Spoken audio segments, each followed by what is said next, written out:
ॐ वासुदेवाय नमः। ॐ ऋषिकेशाय नमः। ॐ वामनाय नमः। ॐ जनातीताय नमः।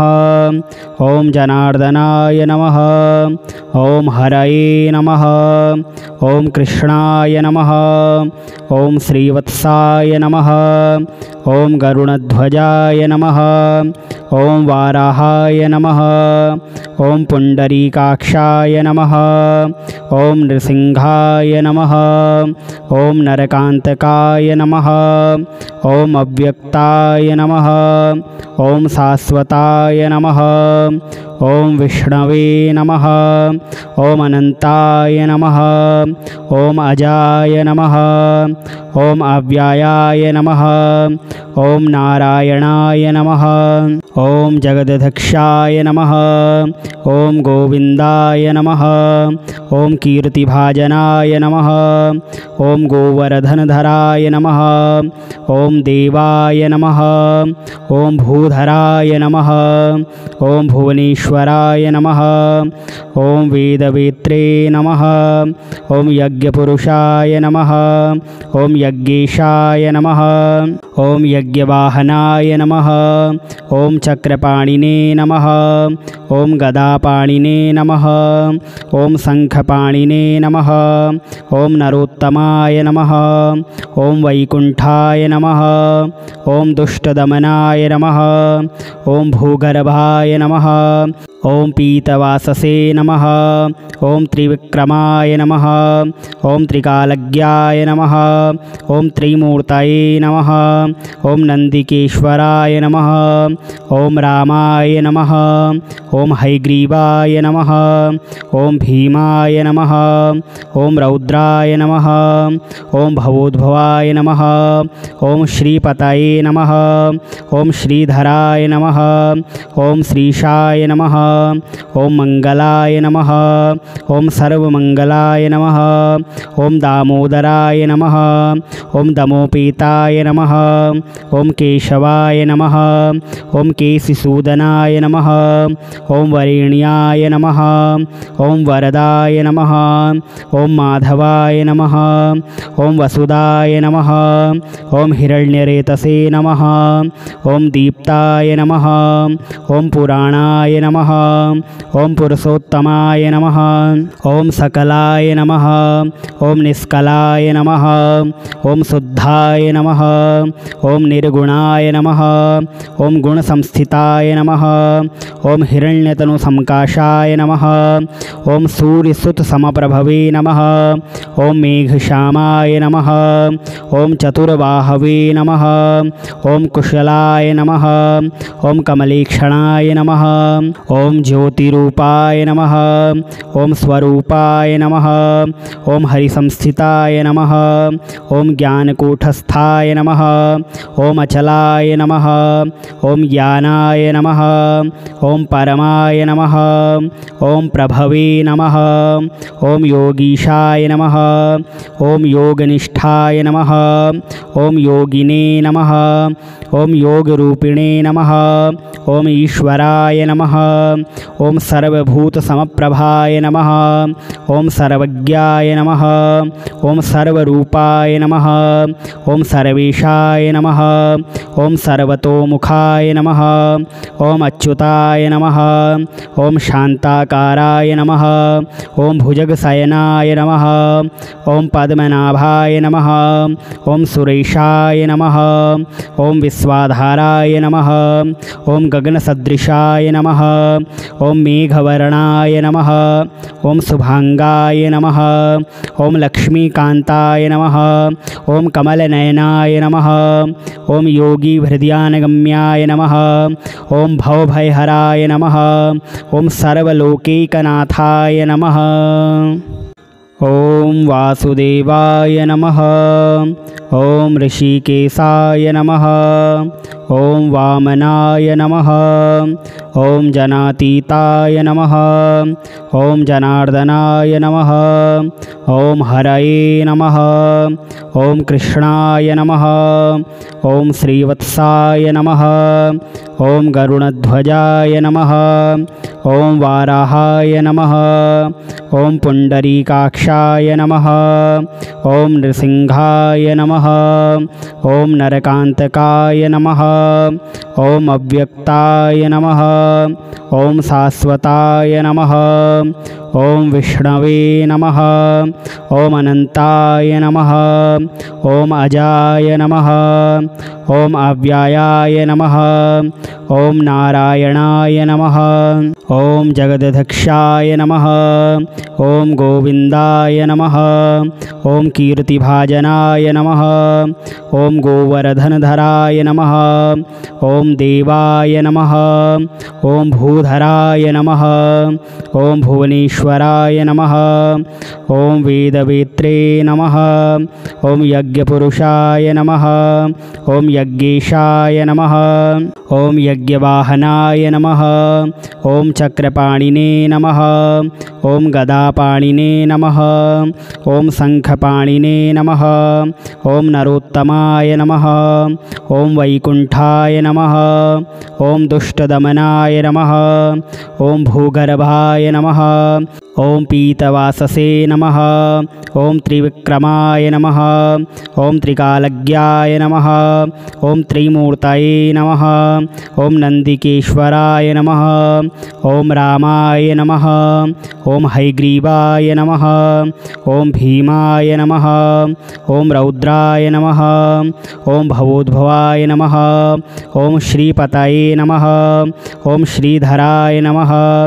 ॐ श्रीशाय नमः। ॐ मंगलाय नमः। ॐ सर्वमंगलाय नमः। ॐ दामोदराय नमः। ॐ दमोपेताय नमः। ॐ केशवाय नमः। ॐ केशिसूदनाय नमः। ॐ वरेण्याय नमः। ॐ वरदाय नमः। ॐ माधवाय नमः। ॐ वसुदाय नमः। ॐ हिरण्यरेतसे नमः। ॐ दीप्ताय नमः। ॐ पुराणाय नमः। ॐ पुरुषोत्तमाय नमः। ॐ सकलाय नमः। ॐ निष्कलाय नमः। ॐ शुद्धाय नमः। ॐ निर्गुणाय नमः। ॐ गुणसंस्थिताय नमः। ॐ हिरण्यतनुसंकाशाय नमः। ॐ सूर्यसुतसमप्रभवे नमः। ॐ मेघश्यामाय नमः। ॐ चतुर्बाहवे नमः। ॐ कुशलाय नमः। ॐ कमलेक्षणाय नमः। ॐ ज्योतिरूपाय नमः। ॐ स्वरूपाय नमः। ॐ हरिसंस्थिताय नमः। ॐ ज्ञानकूटस्थाय नमः। ॐ अचलाय नमः। ॐ ज्ञानाय नमः। ॐ परमाय नमः। ॐ प्रभवे नमः।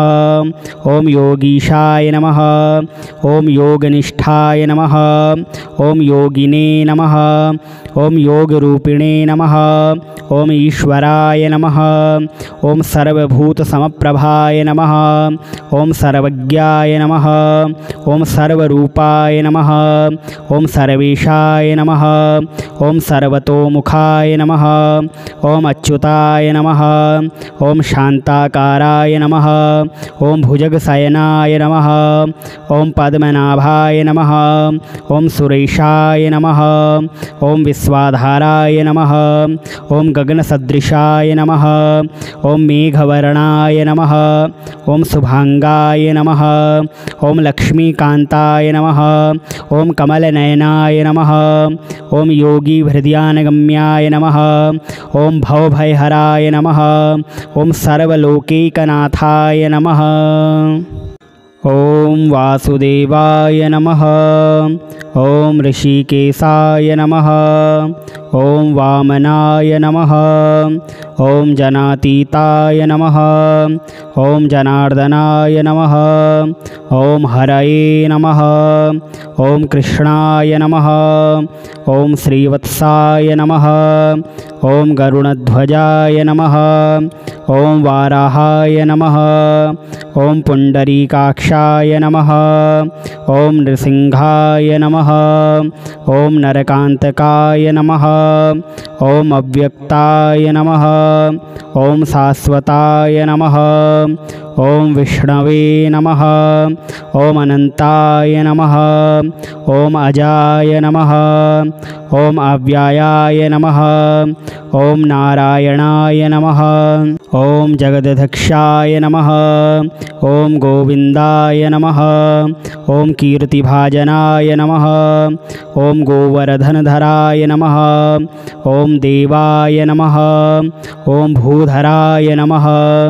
ॐ भुवनेश्वराय नमः। ॐ वेदवेत्रे नमः। ॐ यज्ञपुरुषाय नमः। ॐ यज्ञेशाय नमः। ॐ यज्ञवाहनाय नमः। ॐ चक्रपाणिने नमः। ॐ गदापाणिने नमः। ॐ शङ्खपाणिने नमः। ॐ नरोत्तमाय नमः। ॐ वैकुण्ठाय नमः। ॐ दुष्टदमनाय नमः। ॐ भूगर्भाय नमः। ॐ पीतवाससे नमः। ॐ त्रिविक्रमाय नमः। ॐ त्रिकालज्ञाय नमः। ॐ त्रिमूर्तये नमः। ॐ नन्दिकेश्वराय नमः। ॐ रामाय नमः। ॐ हयग्रीवाय नमः। ॐ भीमाय नमः। ॐ रौद्राय नमः। ॐ भवोद्भवाय नमः। ॐ श्रीपतये नमः।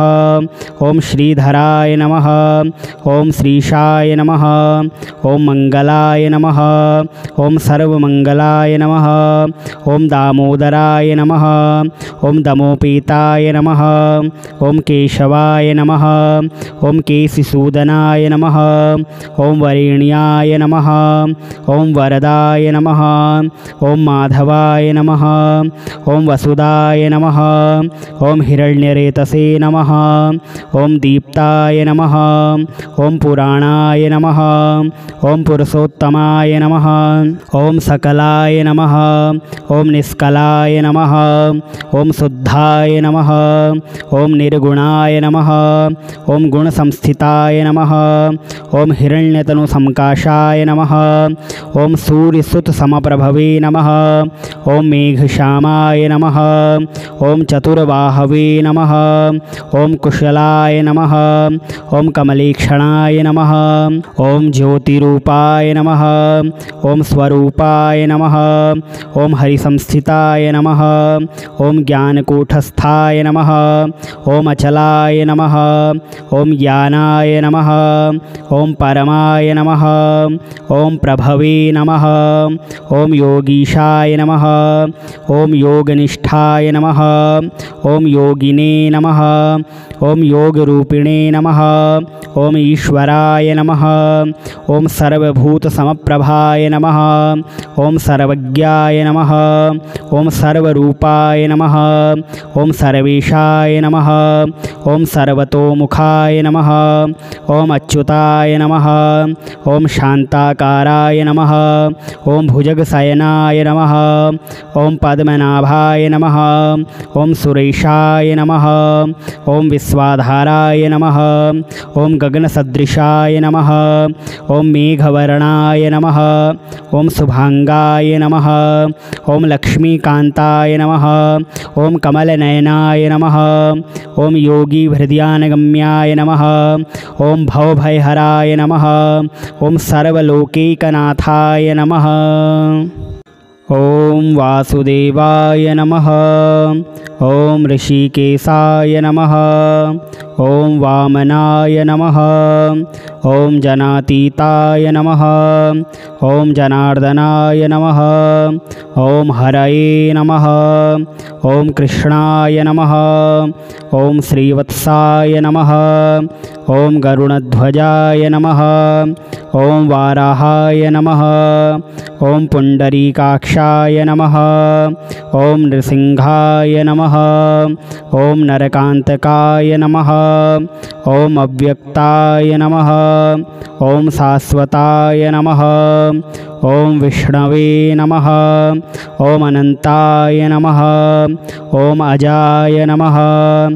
ॐ अव्ययाय नमः। ॐ नारायणाय नमः। ॐ जगदध्यक्षाय नमः। ॐ गोविन्दाय नमः। ॐ कीर्तिभाजनाय नमः। ॐ गोवर्धनधराय नमः। ॐ देवाय नमः।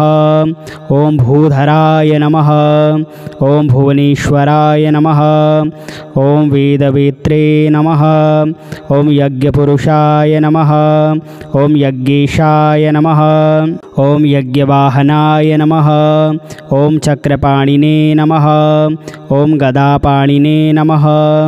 ॐ शङ्खपाणिने नमः। ॐ नरोत्तमाय नमः। ॐ वैकुण्ठाय नमः।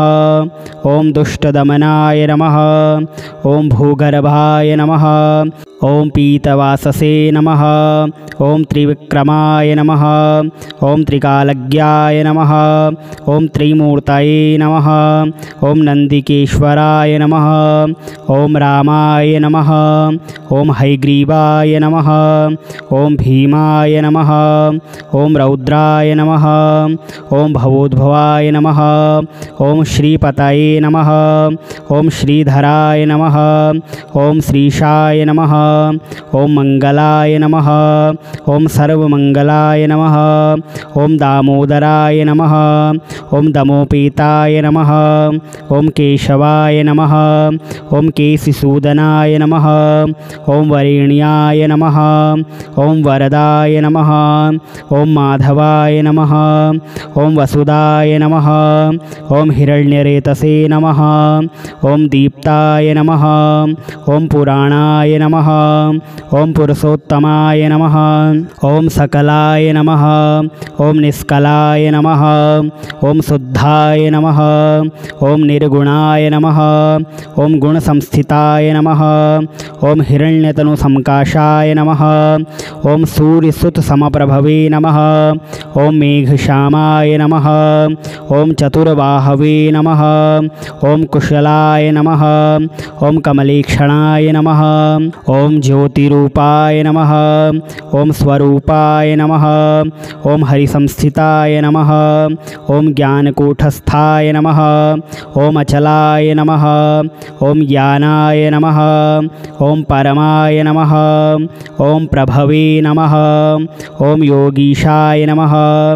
ॐ योगनिष्ठाय नमः। ॐ योगिने नमः। ॐ योगरूपिणे नमः। ॐ ईश्वराय नमः। ॐ सर्वभूतसमप्रभाय नमः। ॐ सर्वज्ञाय नमः। ॐ सर्वरूपाय नमः। ॐ सर्वेशाय नमः। ॐ सर्वतोमुखाय नमः। ॐ अच्युताय नमः। ॐ शान्ताकाराय नमः। ॐ भुजगशयनाय नमः। ॐ पद्मनाभाय नमः। ॐ सुरेशाय नमः। ॐ विश्वाधाराय नमः। ॐ गगनसदृशाय नमः। ॐ मेघवर्णाय नमः। ॐ शुभांगाय नमः। ॐ लक्ष्मीकान्ताय नमः। ॐ कमलनयनाय नमः। ॐ योगीहृदयानगम्याय नमः। ॐ भवभयहराय नमः। ॐ सर्वलोकैकनाथाय नमः।